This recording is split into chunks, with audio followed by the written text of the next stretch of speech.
আছেন? আশা করি ভালো আছেন। আপনাদের আশীর্বাদে আমি খুব ভালো আছি।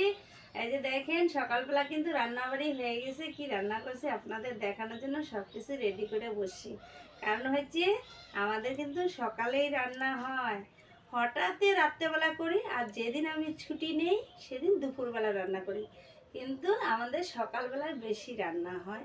কি রান্না করছি আপনাদের দেখাচ্ছি, আপনারা কিন্তু অবশ্যই দেখবেন। এই যে গরমের দিন আসলো, দেখেন কিভাবে ঘামে গেছি, এত তাড়াহুড়া। দেখাই কি রান্না করছি।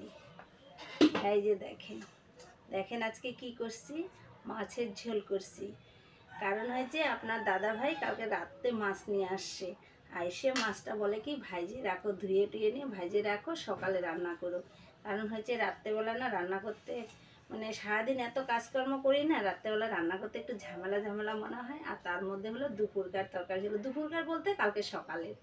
তা আমি তো একবারই রান্না করি, ওটা দিয়ে দুই বেলা হয়ে যদি বাইচে যায় তাহলে 3 বেলাও চালাই দেই। কি করব বলেন, আমার তো সারাদিন ভোরেই দৌড়াইতে থাকি। আর এই যে দেখেন কি মাছ আনছে, ছোট ছেলের পছন্দ না, পাঙ্গাস মাছ নিয়ে আসে।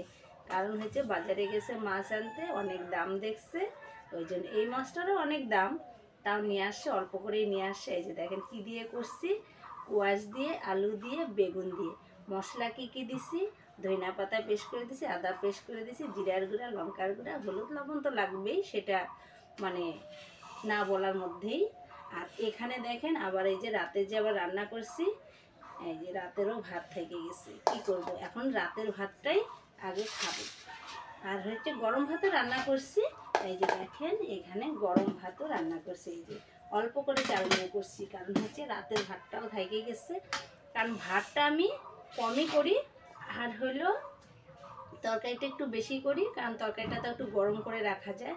এই জন্য হাত দিয়ে ঠান্ডা ভাতটা আগে দিয়ে দেই, কারণ ঠান্ডা ভাত খাইয়ে যদি গরম ভাত লাগে তাহলে নিবে, কিন্তু ঠান্ডা ভাতটা তো শেষ করতে হবে। আর এখন গরমের দিন আসছে না, ভাত এই কারণেই রাতের ভাতটাই বাইচে যায়, কারণ বেশি খাওয়া যায় না। শীতকালে তাও খাইয়ে খুব মজা ছিল, ভাজা পোড়াও খাইয়ে অনেক মজা ছিল। এখন আমাদের বাড়িতে একটু ভাজা পোড়াটা কমই হবে, তাও মাঝে মাঝে ডাল টাল করলে তাও একটু কিছু করতে হয়, না হলে অত ইয়ে করি না। কারণ দেখেন কয়দিন আলু কুড়াইতে গেছি না, মানে শরীরটা এত খারাপ হয়েছে। আজকে আবার যাওয়ার কথা ছিল, আমার মা ফোন করছিল যে আয় আলু কুড়াইতে, কিন্তু আমি গেলাম না। কারণ হচ্ছে শরীরটা আর ভালো লাগতেছে না। অনেক বছর থেকে তো রোদে থাকি না, এখন রোদ্রে একদম থাকা যায় না। মাছের ঝোলটাও থালাতেই দিয়ে দেই। এই যে দেখেন, দেখছেন মাছের ঝোলটা আজকে একটু পাতলা করেই করছি, বেশি ঘন করে করি নাই। কারণ হচ্ছে গরমের মধ্যে না, এমনি তো মশলা আমরা কমই খাই, তার মধ্যেও এত গরম।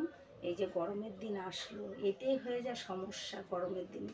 আমার ভিডিওটা ভালো লাগলে লাইক শেয়ার কমেন্ট অবশ্যই করুন, ফলো করতে ভুলবেন না, ফলোটা একটু বেশি বেশি করবেন।